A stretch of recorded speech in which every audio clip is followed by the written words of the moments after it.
Partners in Ministry, a presentation of Josiah White's Quakerdale Foundation, dedicated to growing ministry support networks, introducing people to a cause that connects with their heart, bringing hope and encouragement to our communities as we seek together to serve as Christ served.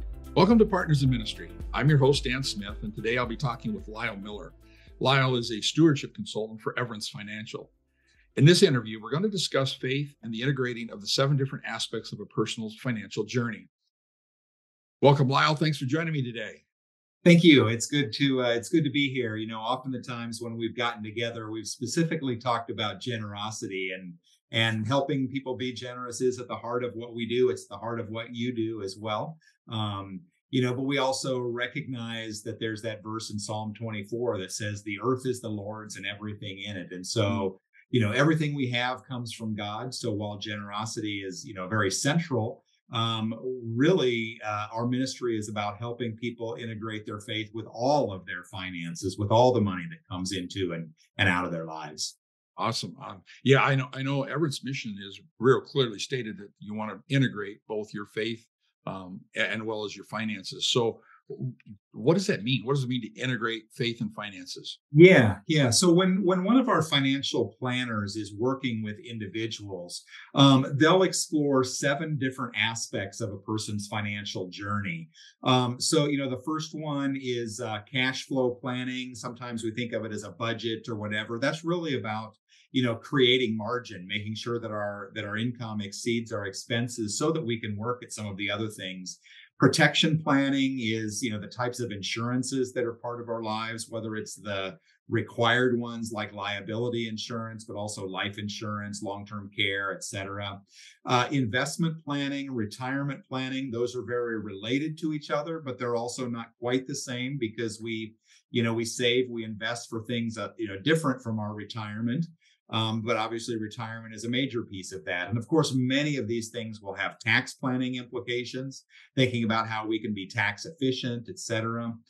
Estate planning is a central part of that. And those 6 things are really what the certified financial planner is about. But then at Everence, we also think that charitable planning is really important to our lives as Christians. And so we add that as a 7th branch of how we work with people when it comes to their financial journey.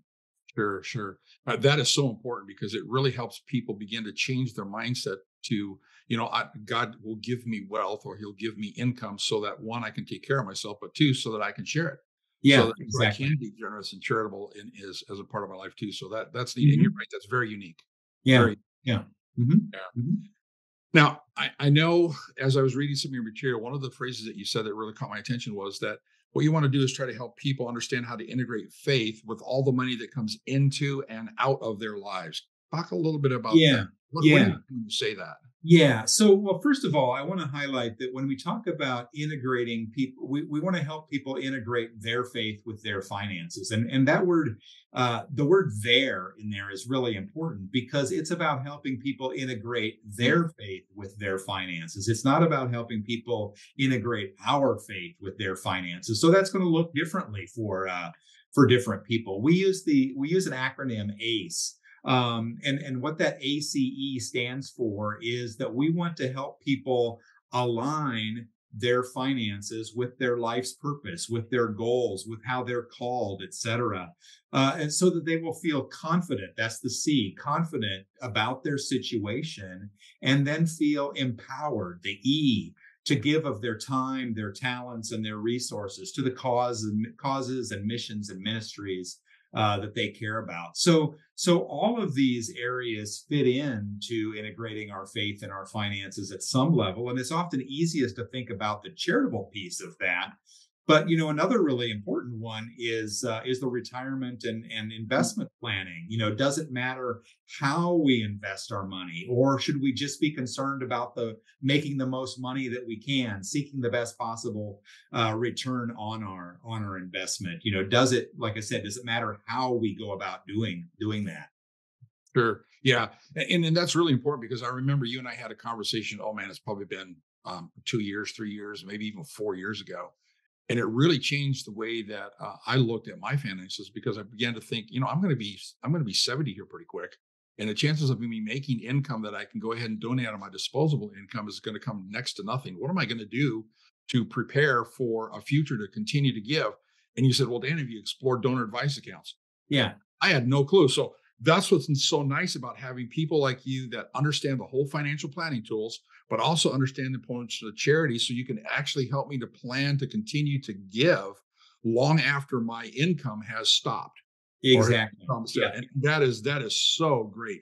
And I actually love giving to my endowment account, knowing that if I were to quit or retire right now, I can just sit back and continue to give to the charities I love over and over and over again, and never have to put another dime in it. That is so exactly. Cool. Yeah. Yeah.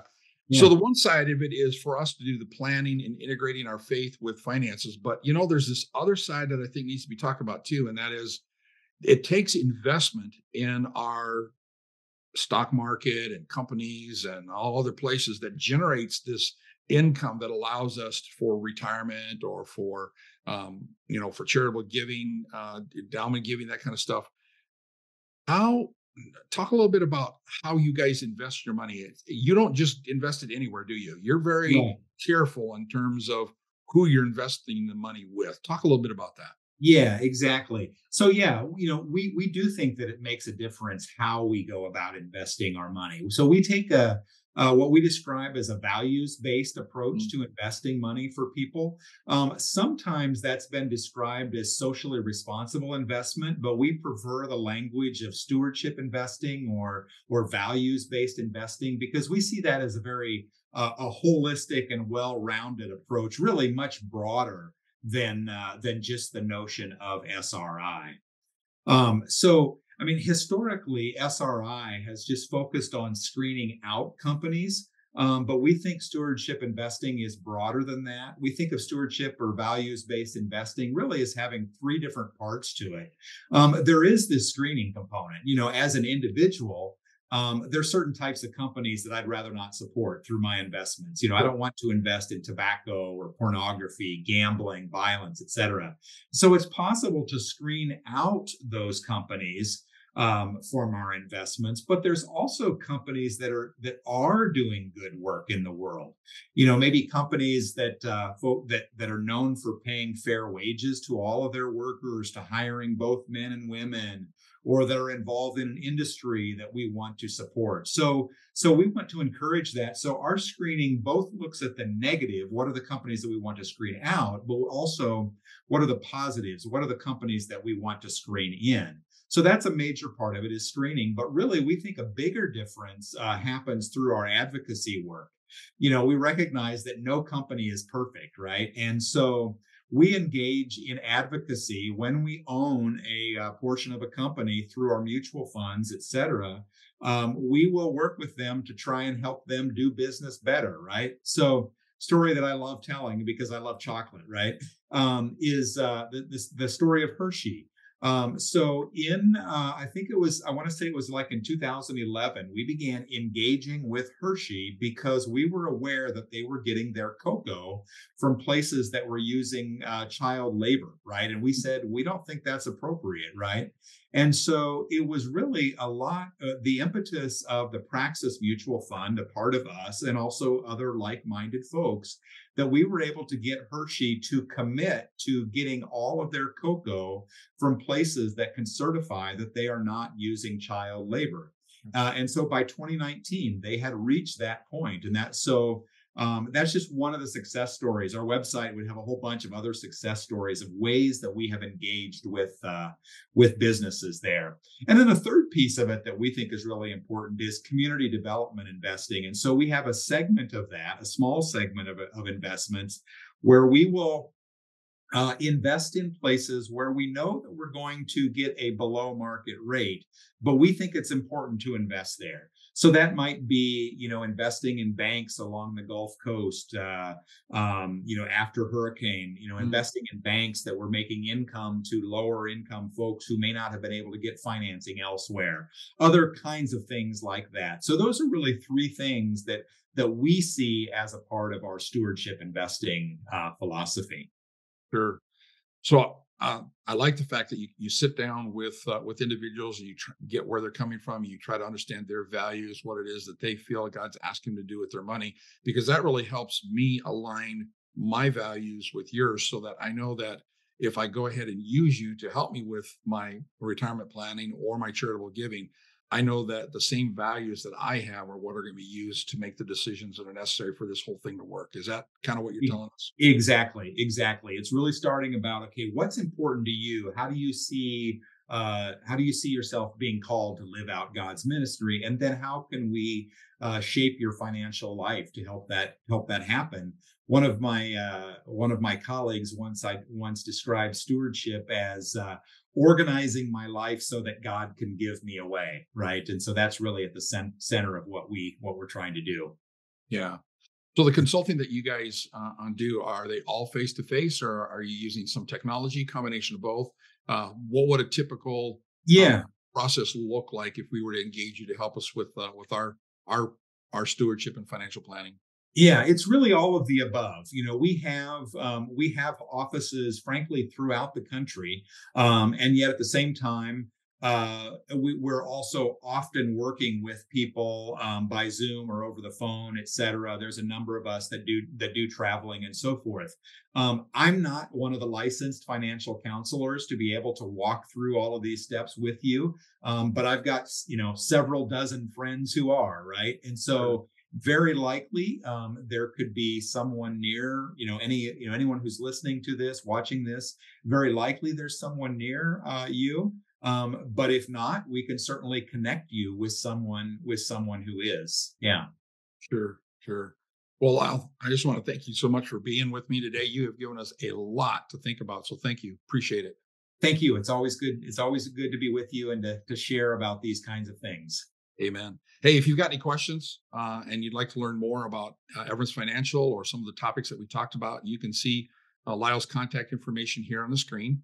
You can also find it in the show notes for this episode on our website or in the description of this YouTube video. On behalf of Everence Financial, Lyle Miller, and Partners in Ministry, I want to thank you for joining us today. And until next time, let's get out there and serve as Christ serves. This has been a presentation of Partners in Ministry, a podcast of Josiah White's Quakerdale Foundation.